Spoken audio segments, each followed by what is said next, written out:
Praise the lord. దేవుడు మన పక్షాన ఉన్నాడనుకోండి, మనకి ఇంకా విరోధులు ఎవరుంటారండి? దేవుని వాక్యం చెప్తుంది, దేవుడు మీ పక్షంలో ఉండగా మీకు విరోధులు ఎవరు అని క్వశ్చన్ చేస్తుంది. అవును అవును కదా.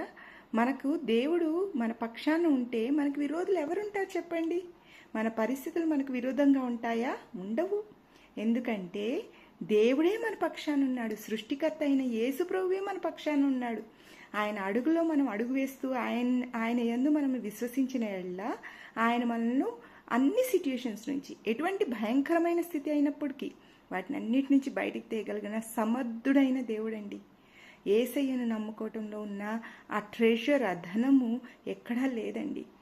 ఆయనను వెంబడించటంలో ఉన్న ఆ యొక్క ప్లెజర్ ఇంకెక్కడా దొరకదు మనకి. కాబట్టి యేసయ్య యందు నమ్మకం ఉంచుకోండి. యుద్ధంలో మీరు స్థిరులై నిలబడండి. ఆయనే మన పక్షాన యుద్ధం చేస్తాడు. మనం చేయనవసరం లేదు. మన పరిస్థితులు మనకు విరుద్ధంగా మనం పోరాడవలసిన అవసరం లేదు. ఆయనే మన పక్షాన పోరాడతారు. ఆయనే మనకు విజయం ఇస్తారు. మనం చేయాల్సిందల్లా తీసుకోవటమే, విజయమును తీసుకోవటమే. ఆయన ఆల్రెడీ విజయం సాధించారు మన కొరకు. ఆ శిలువలో తన రక్తంను కార్చారు, మన పాపమును క్షమించారు, మనకు విడుదలను దయచేశారు, మనకు నిత్య జీవం ఇచ్చేశారు. ఆయన మళ్ళీ తిరిగి లేచారు కదా, తిరిగి లేచి మనకి నిత్య జీవం ఇచ్చేశారు. ఆయన యందు మనకి నిరీక్షణ ఉంది. ఆయన ఇహలోక సంబంధమైన వాటి యందు కూడా మనకు నిరీక్షణ కలిగచేశారు.